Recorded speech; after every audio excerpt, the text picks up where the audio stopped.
Bismillahirrahmanirrahim.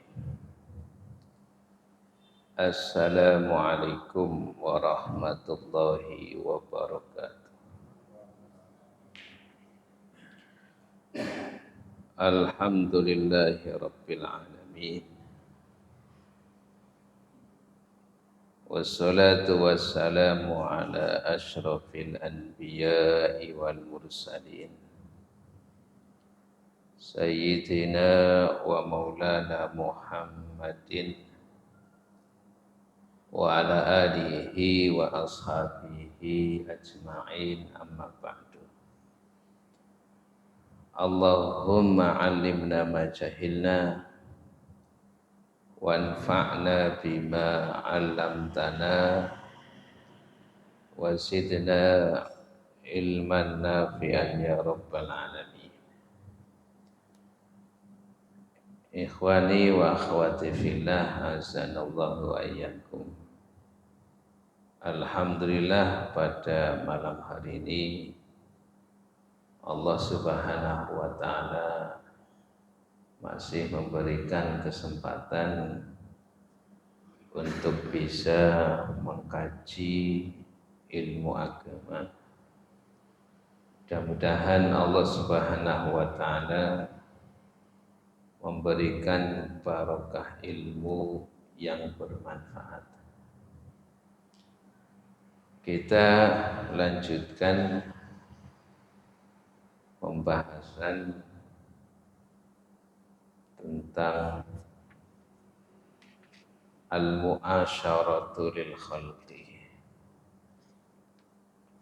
Bagaimana kita itu bergaul dengan manusia, bagaimana kita itu memperlakukan manusia. Kita sampai pada ucapan mu'allif, wala ya'ti ilaihim illa ma yajibu an yu'ta bihi. Di antara adab di dalam al-mu'asyaratu lil khalqi, bergaul dengan manusia, adalah wala ya'ti ilaihim, tidaklah memperlakukan manusia illa ma yajibu an yu'ta bihi, kecuali sebagaimana dia ingin diperlakukan. Ini ada memperlakukan manusia sebagaimana kita itu ingin diperlakukan. Kalau kita ini ingin diperlakukan dengan baik oleh manusia, ya kita itu harus berlaku atau memperlakukan baik manusia.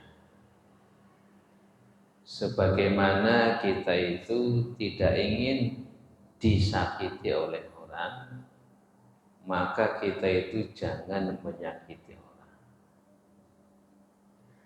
Sebagaimana kita itu tidak ingin aib kita itu dibeberkan kepada manusia, maka begitu juga kita itu berusaha untuk tidak membeberkan aib manusia.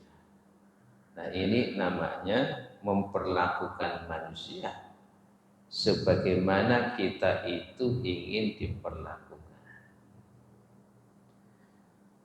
Nah, Nabi Muhammad sallallahu alaihi wasallam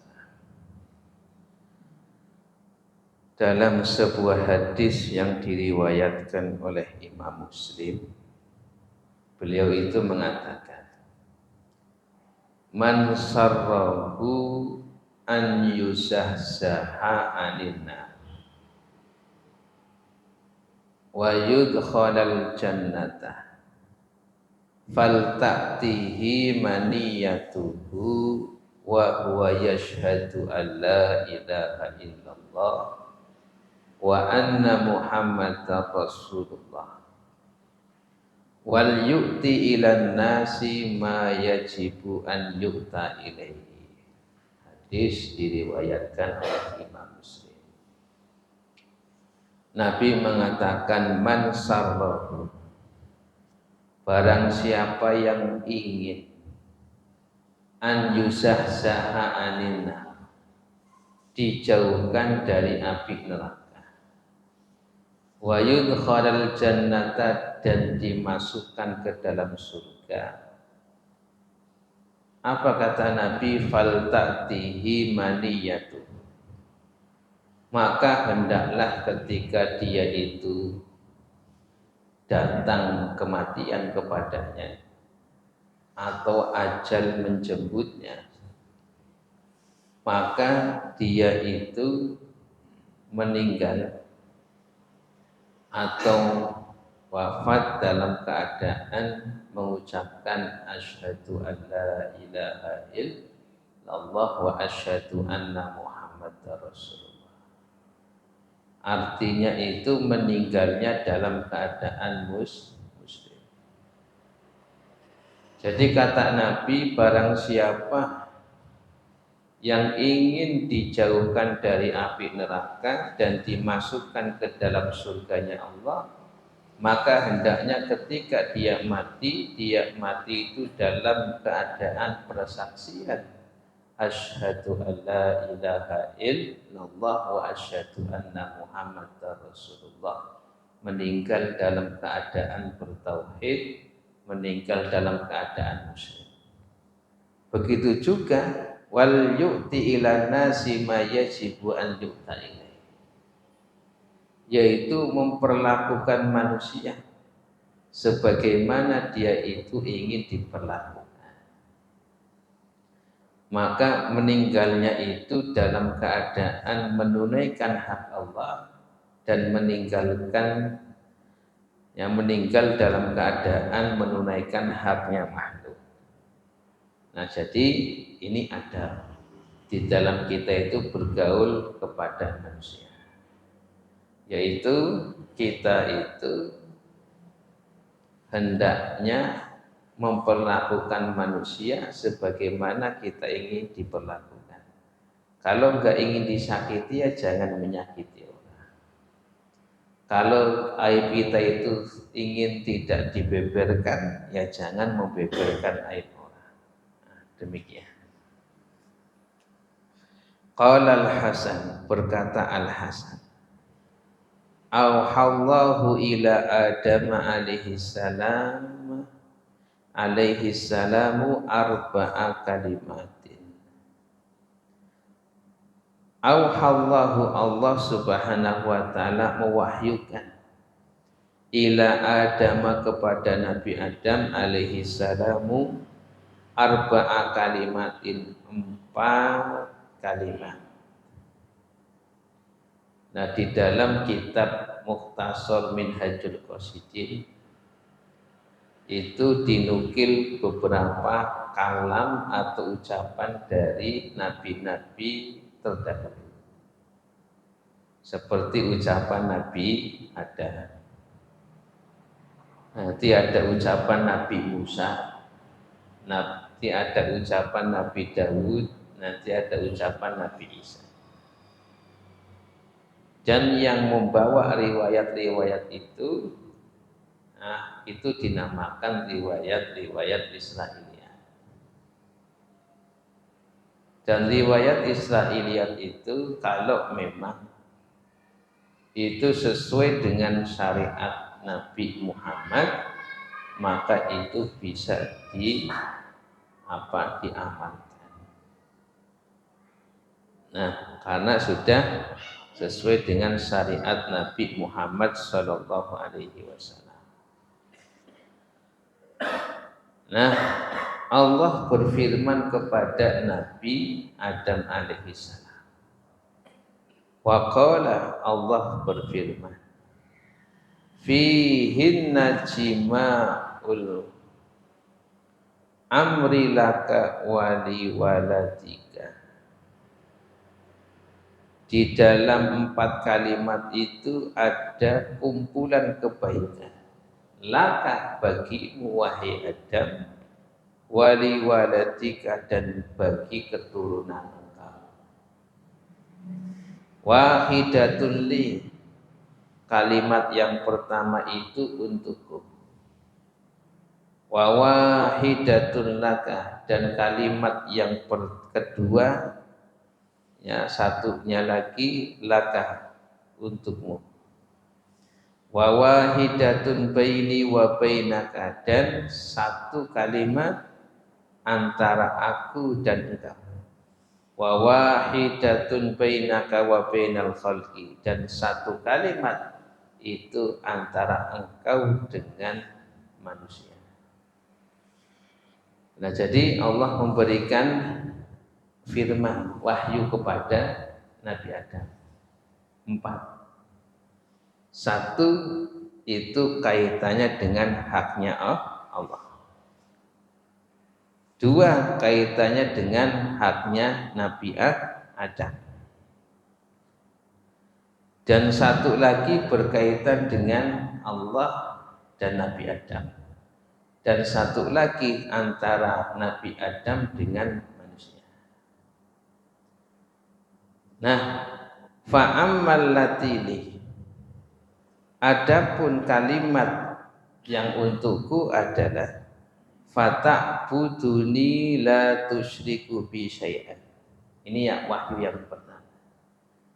Hendaklah engkau itu menyembahku, jangan menyekutukanku dengan sesuatu apapun.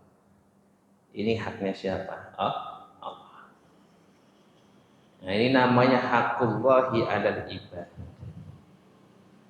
Haknya Allah atas hambanya itu adalah hamba itu menyembah Allah, dan hamba itu tidak boleh menyekutukan Allah. Makanya Allah mengatakan wahidatun. Ya, satu firman itu, satu wahyu itu untukku. Apa yang untuk Allah? Yaitu engkau menyembahku, jangan menyekutukanku dengan sesuatu apapun. Wa ammal lati laka fa amaluka adsika bihi afqara ma takunu ilaihi. Kata Allah, adapun satu wahyu yang untukmu adalah amaluka adsika bihi, yaitu amal kamu aku akan balas dengan sesuatu yang paling engkau butuhkan. Dan ini adalah haknya siapa? Hamba. Jadi ketika hamba itu beribadah, menyembah Allah Subhanahu wa ta'ala, maka Allah itu membalas dengan apa? Dengan pahala. Dan pahala ini adalah sesuatu yang sangat dibutuhkan oleh hamba. Ya, jadi ini adalah haknya engkau, wahai Nabi Adam. Wa ammal lati baini wa bainaka, dan satu firman lagi, yaitu berkaitan antara aku dengan engkau. Ini kata Allah. Satu firman itu kaitannya antara aku dengan engkau. Kemudian Allah mengatakan fa'alaikat du'a wa alayyal ijabah.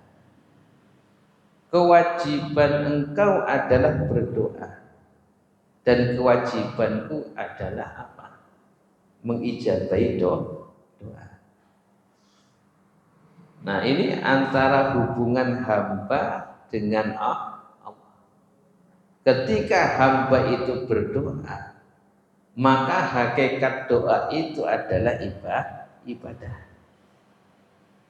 Dan kewajiban yang dilakukan oleh hamba ketika berdoa, maka hamba itu berhak untuk diijabahi doa. Nah, makanya ini sesuai dengan firman Allah, ud'uni astajib lakum. Berdoalah engkau kepadaku, niscaya aku akan memberikan ijabah kepada kalian. Nah, ini satu firman kata Allah antara aku dengan engkau wahai Nabi Adam, yaitu engkau kewajibannya adalah berdoa dan kewajibanku adalah mengijabahi doa. Wa ammal lati bainaka wa bainan nas. Nah, ini kan tadi 4 firman ya. Ini satunya lagi itu adalah antara engkau dengan manusia. Antara engkau dengan manusia. Apa?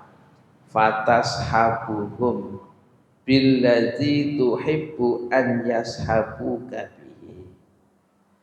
Yaitu engkau memperlakukan atau engkau berteman dengan manusia dengan cara billadzi, dengan cara tuhibbu yang engkau suka, an yashabuka, mereka itu berteman denganmu bihi, dengan cara tersebut.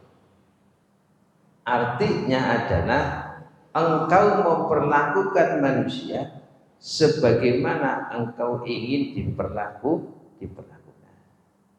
Sebagaimana engkau ingin diperlakukan oleh manusia dengan baik, maka engkau juga harus berlaku baik. Sebagaimana engkau tidak ingin disakiti, maka engkau jangan menyakiti orang lain. Sebagaimana engkau tidak ingin aib engkau dibeberkan oleh manusia, maka janganlah engkau beberkan aib manusia. Nah, ini firman Allah kepada Nabi Adam. Dan inilah yang disebut dengan beberapa riwayat dari beberapa nabi. Ya, seperti Nabi Adam itu tidak diturunkan kitab, tapi diturunkan apa? Wahyu. Ya, dan juga beberapa nabi seperti Nabi Daud, Nabi Sulaiman itu tidak diturunkan kitab, itu melanjutkan kitab Taurat. Seperti Daud, Sulaiman itu melanjutkan kitab Taurat. Tetapi Allah juga berfirman kepada Nabi Daud dan juga Nabi Sulaiman. Nah, ketika riwayat itu dari nabi-nabi Bani Israel itu disebut dengan riwayat Israiliyah. Nah, riwayat Israiliyah kalau memang itu sesuai dengan syariat Nabi, maka itu bisa diamalkan.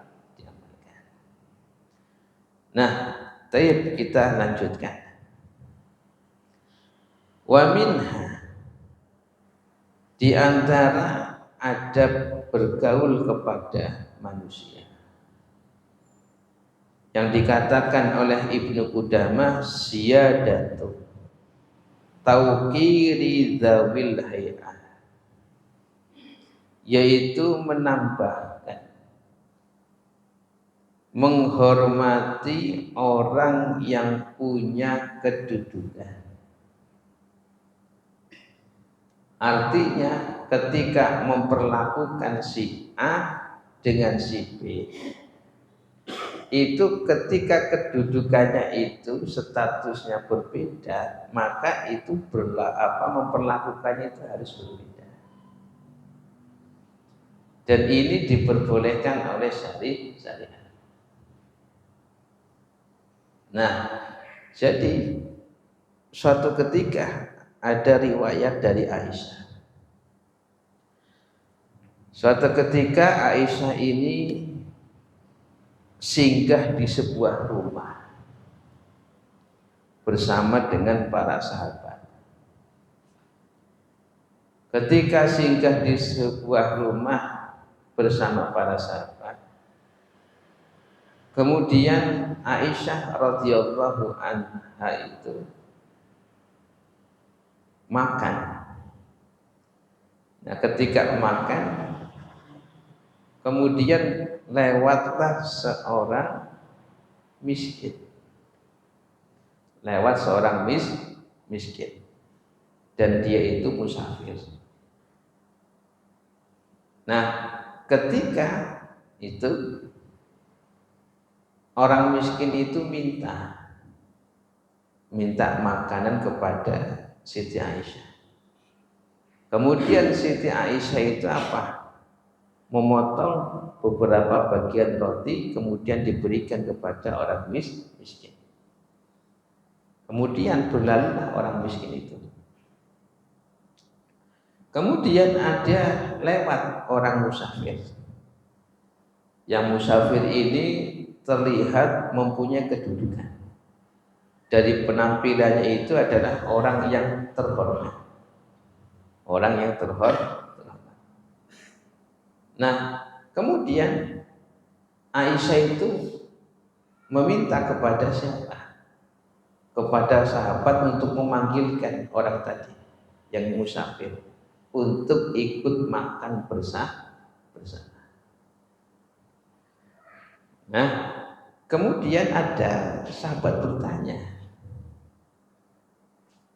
bagaimana wahai Ummul Mukminin, ketika datang orang miskin engkau hanya memberikan sepotong roti. Sedangkan ada musafir dengan apa? Ya kelihatan punya kedudukan dari penampilannya engkau undang untuk makan bersama kita. Kemudian dijawab oleh Aisyah, apa? Innallaha anzalanna samanasila la budda lana min an nunsilakum tilkan manasil. Allah itu memberikan kepada manusia itu kedudukan masing-masing. Dan kita memperlakukan manusia itu sesuai dengan kedudukannya mereka masing-masing. Kalau saya berikan sepotong roti kepada tadi orang yang punya apa? Ya kedudukan, maka dia itu pasti akan merasa apa? Terhina.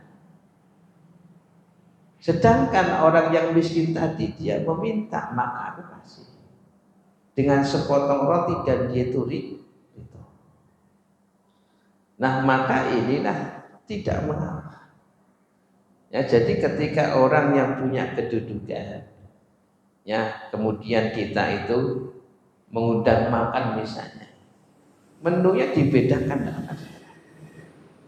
Nah, ini bukan berarti memilah-milih, artinya kita itu justru sedang menghormati, mendudukkan manusia sesuai dengan apa kedudukan. Nah, ngundang bupati makanya di warteg misalnya, ya itu pas enggak itu? Ya bupati, yuk makan Pak di mana warteg itu. Kira-kira pas apa enggak itu? Ya enggak pas. Justru kita menghormati kedudukannya gitu. Nah, demikian. Nah, maka inilah yang bijak demikian. Makanya ketika Aisyah sedang makan, kemudian ada orang miskin minta, kasih sepotong roti. Kemudian ada datang lagi orang yang punya kedudukan dalam keadaan safar. Kemudian apa? Diundang untuk makan bersama. Nah, kata Aisyah, Allah itu memberikan kedudukan masing-masing ya kepada manusia, maka kita perlakukan manusia itu sesuai dengan kedudukan. Bukan berarti merendahkan, justru kita itu menghormati. Nah, demikian. Maka suatu ketika juga Nabi Muhammad SAW itu pulang ke salah satu rumah istri beliau. Dan ketika pulang ke rumah, kemudian diikuti oleh beberapa sahabat. Ini hebatnya Nabi. Ya, tanpa diminta itu dikawal, diikuti oleh siapa? Sahabat. Nah, ketika sampai di rumah, Nabi itu duduk. Ketika duduk, para sahabat itu juga ikut duduk di rumah salah seorang istri beliau. Nah, maka jangan dibayangkan rumah beliau itu rumahnya luas sebagaimana luasnya rumah kita itu enggak. Ya hanya muat itu beberapa orang saja. Nah, kemudian ketika itu ada sahabat yang bernama Jarir bin Abdillah Al-Bajali. Ini termasuk orang yang punya kedudukan. Ya, ini orang yang terhormat. Nah, ketika itu ikut bersama Nabi. Karena tidak kebagian tempat duduk, ya sahabat Jarir bin Abdillah itu berdiri ya di samping pintu Nabi Muhammad SAW. Nah, kemudian ketika Nabi melihat, Nabi Muhammad SAW menarik selendang beliau. Kemudian beliau itu apa? Menggelar. Nah, ketika menggelar, dipanggillah sahabat Jarir. Wahai sahabat Jarir, silakan duduk di samping saya. Kemudian apa? Sahabat Jarir datang. Kemudian apa? Tadi rida, ya apa namanya, selendang yang dihamparkan ke tanah diambil oleh sahabat Jarir dan dibersihkan. Kemudian dicium oleh sahabat Jarir. Kemudian sahabat Jarir mengatakan, saya tidak layak untuk duduk di atas rida engkau, wahai Nabi. Selendang engkau, wahai Nabi. Kemudian duduk di atas tanah. Kemudian Nabi Muhammad SAW mengatakan, idza ataakum karimu qaumin fa'akrimu. Apabila datang kepada kalian orang yang dihormati dalam suatu kaum, maka hormatilah. Artinya menghormati orang yang dimuliakan di suatu kaum, maka dia itu menghormati kaum tersebut. Nah, jadi itu apa namanya, termasuk orang yang disegani di kabilah-kabilah pada waktu itu. Maka kata Nabi, idza atakum karimu qaumin fa'akrim. Apabila datang kepada kalian orang yang dimuliakan di suatu kaum, maka muliakanlah. Ya, kenapa demikian? Karena ketika Anda itu menghormati orang yang dimuliakan, dihormati oleh suatu kaum, maka Anda itu menghormati kaum tersebut. Tapi sebaliknya, kalau melecehkan, justru melecehkan kaum tersebut. Dan ini tidak mengapa. Nah, artinya ya perlakukanlah manusia sesuai dengan kedudukannya masing-masing. Nah, ini apa namanya yang disampaikan oleh Ibnu Qudamah rahimahullahu ta'ala. Nah, kemudian ikhwani wa akhwati fillah azanallahu wa iyyakum. Berikutnya yang disampaikan oleh Ibnu Qudamah, islahu dzatil baini, mengislahkan saudara yang sedang bertengkar, melerai pertengkaran, mengislahkan dua kelompok kaum muslimin yang bertengkar. Ini pahalanya besar. Ya, ketika satu kaum muslimin atau dua kaum muslimin itu bertengkar misalnya, dua orang muslim bertengkar, kemudian didamaikan, maka mendamaikan ini pahalanya itu besar. Maka salah satu di antara mustahikin, orang yang berhak menerima zakat, itu adalah orang gharim. Gharim itu salah satunya yang punya hutang banyak. Untuk apa? Untuk mendamaikan dua kaum yang bertikai. Nah, maka asas di dalam Islam itu adalah mendamaikan dua orang yang bertikai, bertengkar, atau dua kaum yang bertengkar. Ini asasnya demikian, bukan malah mengadu domba. Ya, bukan malah menjadikan dua orang itu bertengkar. Bukan menjadikan dua kaum saling bertengkar. Itu enggak. Jadi mendamaikan. Mendamaikan dua orang yang bertengkar, bertikai, itu pahalanya besar. Maka ada sebuah hadis yang diriwayatkan oleh Abu Dawud di dalam kitab Sunannya. Nabi mengatakan, ala adullukum ala afdala min darajati sholati wassiyami wassadaqah. Maukah aku tunjukkan sesuatu yang lebih afdol derajatnya daripada derajat sholat, puasa, dan sedekah? Ya tentunya sholat yang sunnah, puasa yang sunnah, dan sedekah yang sunnah. Karena derajat yang paling tinggi ya apa? Puasa wajib. Nah kata Nabi, maukah aku tunjukkan perkara yang memang derajatnya itu melebihi puasa sunnah, melebihi sholat sunnah, melebihi sedekah yang sunnah. Kemudian para sahabat mengatakan, qalu bala ya Rasulullah. Ya Rasulullah. Kemudian kata Nabi, islahu dzatil baini. Fa inna fasada dzatil baini hiyal haliqatu. Kata Nabi, yaitu islahu dzatil baini.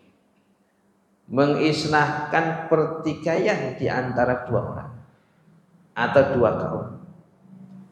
Kenapa? Karena kerusakan yang diakibatkan karena pertikaian, permusuhan itu bisa menghancurkan. Kata Nabi, bisa memotong. Bukan memotong rambut kata Nabi, tetapi walakin tahlikuddin, itu bisa memotong agama atau menghancurkan agama. Kalau orang ya sudah lama bertengkar, bertikai, itu lama kelamaan itu akan merusak agama.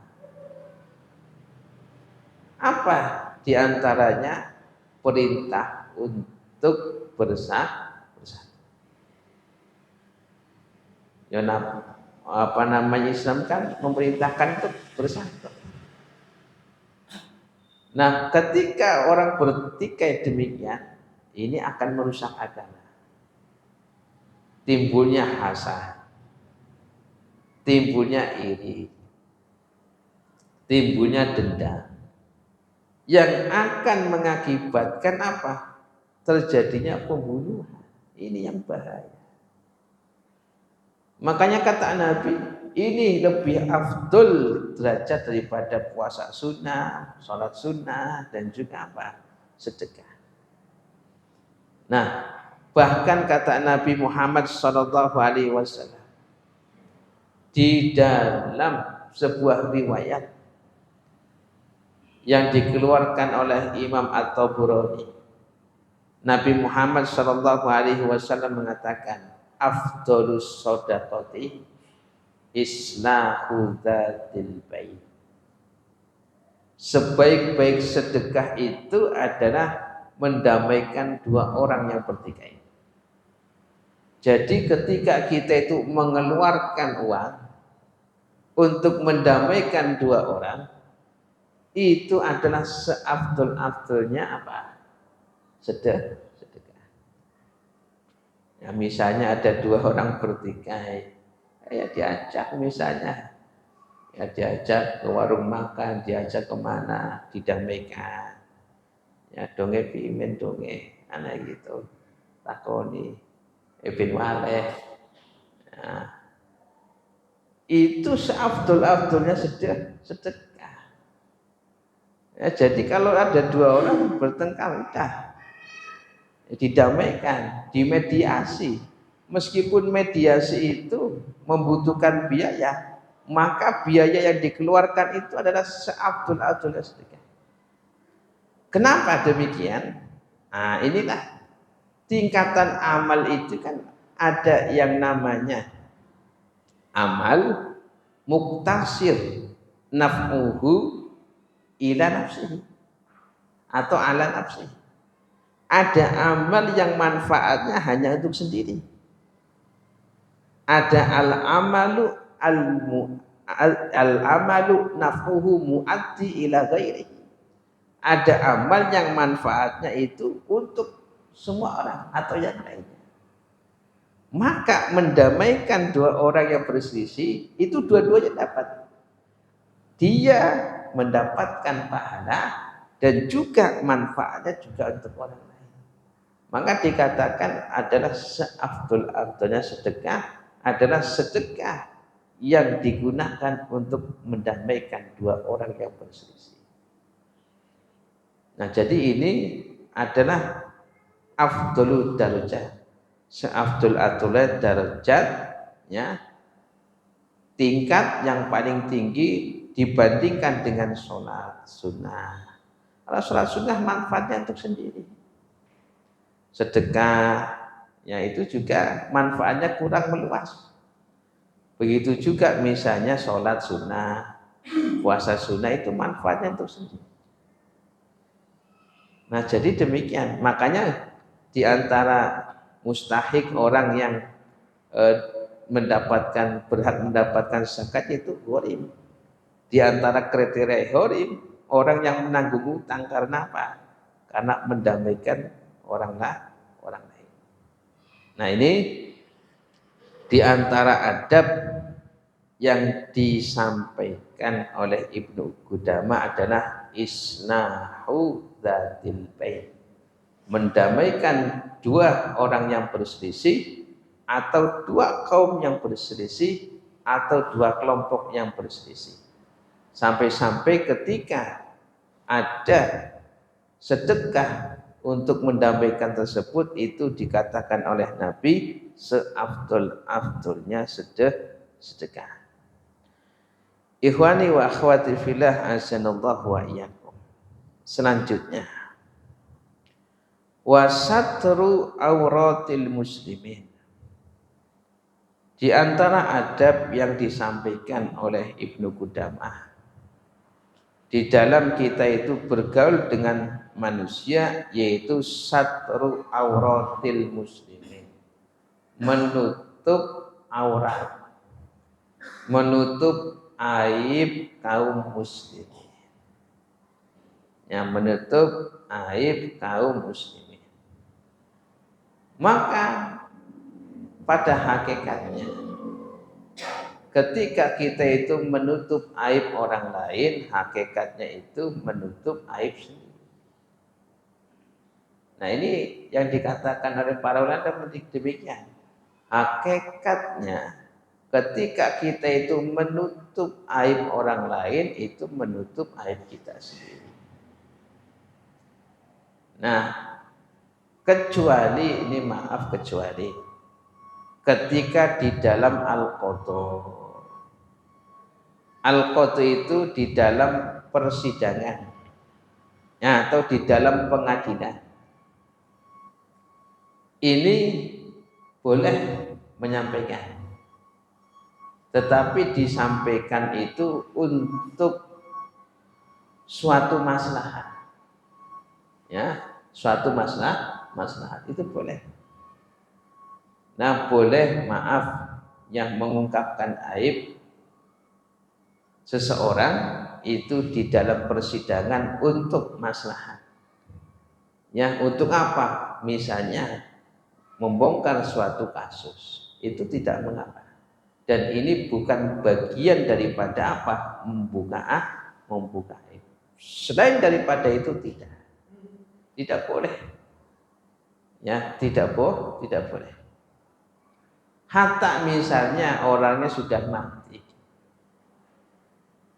Maka misalnya ada orang memandikan jenazah, ya kemudian jenazah itu jasadnya ada apa? Ada airnya.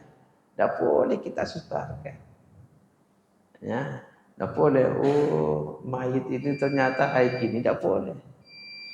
Ya, jadi aib kaum muslimin itu harus ditutup. Nah, kecuali di dalam masalah al-qadha. Qadha itu pengadilan atau proses peradilan. Yang untuk membongkar suatu kasus itu diperbolehkan, tetapi selain daripada itu tidak diperbolehkan. Nah, taib, itu saja yang bisa saya sampaikan. Mudah-mudahan bermanfaat. Saya akhiri, subhanakallahumma wa bihamdika asyhadu an la ilaha illa anta astaghfiruka wa atubu ilaik. Assalamualaikum warahmatullahi wabarakatuh.